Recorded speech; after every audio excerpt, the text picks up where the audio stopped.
bro. I'm gonna keep it a thou out with y'all, man. This weather is disrespectful right now. This morning it was snowing.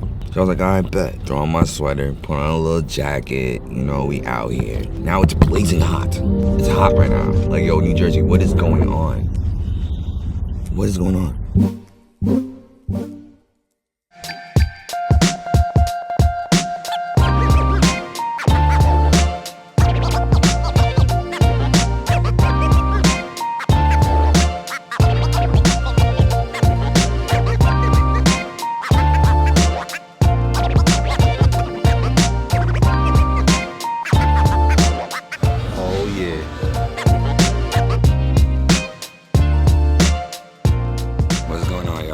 Chilling in the shop right now. I've been getting chopped up. I've read in the comments, get some comments or questions about how you get somebody in your chair, give them a cut, even though you've never cut before, like how to practice. It's interesting because a lot of us have gone through that same thing. So I'm just about to ask. I hit up family, friends. I went to all my friends and said, I'll give you free haircuts. Well, first it started off free, then I started charging like $5, $10 for like full haircuts. That's how it goes. Yeah, so I was literally up and down the street where I lived, said, listen, I'm cutting hair now. I'm gonna be going to school soon.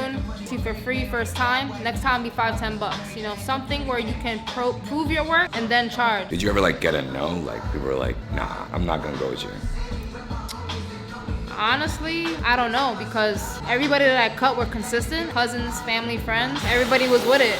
I guess it's how you carry yourself. You gotta speak with confidence.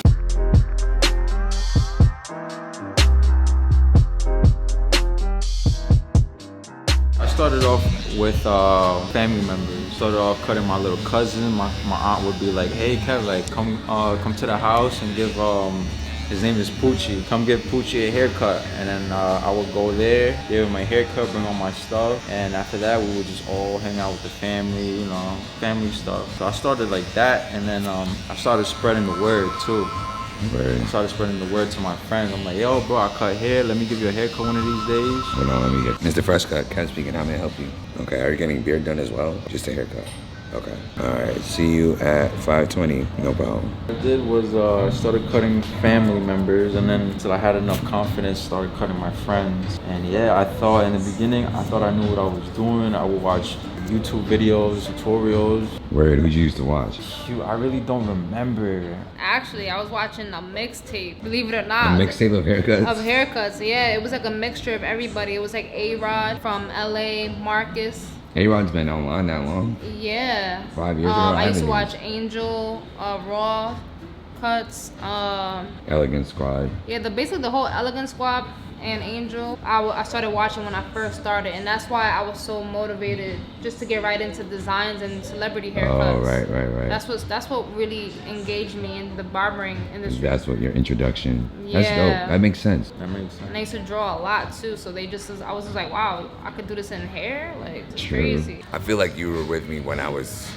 really cheap. Like when I first started coming, it was $5. It was $5. Yeah, something like that. It was that cheap. Yeah. So I guess the question is like, what made you come when it was so cheap? First things first, man. Just the friendship I had with Kevin and me believing in the skill and abilities that he was doing made me come. The brotherhood relationship that we have made me come. And the work that he was doing, the quality, great quality he was doing, the work he was doing. Even when I was trash? I wouldn't say that. I wouldn't say that, man. You got it done. My hairline was rough when I walked in. When I walked out, I looked good. But yeah, just that consistency wise, because I've been going to Kevin for like, 8-9 years. But yeah, this is the best part right now. This is where we pay tribute to the work that this brother does. God is good. Get you a tip. Where do I sign right here? Oh, and Pacino. Actually, Pacino was like definitely also my inspiration for the business aspect of it. I didn't know that, well, obviously I wouldn't know, but once I started diving into the industry, I realized, wow, like, you don't have to just be behind the chair. But I would just watch the fading videos, honestly, like how to fade, like, you know, like, cause that was always been my thing, fading, you know what I mean? And everybody always wanted to fade at that, you know? At that point, yeah, fades were getting popular at that time. 2012, yeah, so that's what I used to watch.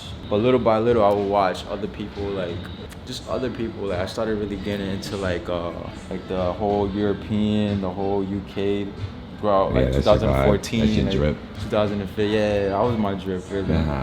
And yeah, man, I would watch all these guys, bro, and kid you not, I thought I was the hottest. I was like, yo, I don't even need to go to school, like, you know what I mean? Oh, word? Yeah, I thought I knew what I thought I knew it all, bro. It was so, I had the craziest confidence in the world. Well, you got to, bro. Yeah, in the beginning, and then No difference between confidence and just arrogance, but yeah. yeah, exactly. Wait, big difference. Then after that, I didn't really know how to become a professional barber, you know, like I didn't really know the steps to take until one day I just told myself, I was like, listen, I might as well just do this like as a career, like, you know, like I might as well just go all the way in. And I would ask around, and then people would be like, hey, just go to school, you should go to barbering school, you should go to barbering school. But at that time, I didn't felt, really respect it. yeah, like at the time I was like, I might as well get the whole like cosmetology, like the whole license. You know what I mean? If you don't believe in your skills, then they're definitely not going to, and they can tell that by your body language, and they can tell that just from your energy and the way you speak. And you probably won't be asking too, right? Exactly. Like, yeah, because you gotta build the courage right away to ask Exactly. first. So that's the first step of actually patting yourself in the back, and you know, you just took that role. And it's really something like we all go through. It's not like something only you guys are doing. It's like if we're barbers, like there was a point where we weren't good. Seriously. Hey, how you doing? Good. How are you guys this afternoon? Hi, my name is Randy. Kevin, hi. Oh, hey, what's up, baby? My name is Randy. Hi, I'm going around if you have any AIDS walkathon.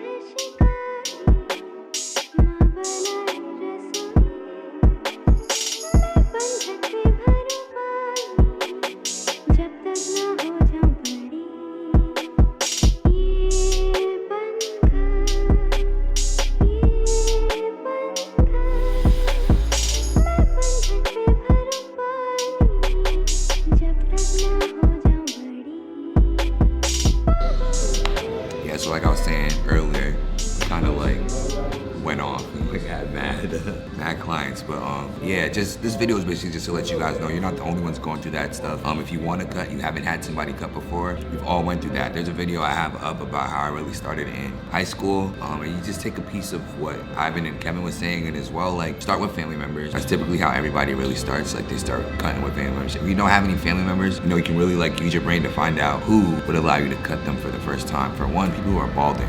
People who are balding who don't care, I'd say. Exactly. Kids, they don't really have to go to work. Yourself, like if you really are about it, like, you know, do it on yourself. It comes down to confidence as well. Like people feel, I guess, apart when you have a form of confidence. They're more willing to go with you and go through the journey and learn with you if you're serious about learning. Not like, hey, I got some clippers, can I just run them through your head? Like, you know what I'm saying? It's like, no, you look through it, you really try, you really learn, you let them know what you're trying to do. And, you know, 9 times out of 10, you're really gonna help you. I know a lot of barbers out there have these stories, and we're not the only ones. If you're a barber out there, you have some stories about how you started, I mean, it would really help if you just shared it down in the comment section below. That'd be amazing. Absolutely. Hey, so that's all we got for today. Ivan's on her last. It's what time is it? So like 8:39. 8:39. So alright. Like, comment, subscribe. I'm gonna finish this edit. It won't be going up at 9 again, but it's gonna be a lot earlier. Thanks for watching, y'all. We out of here.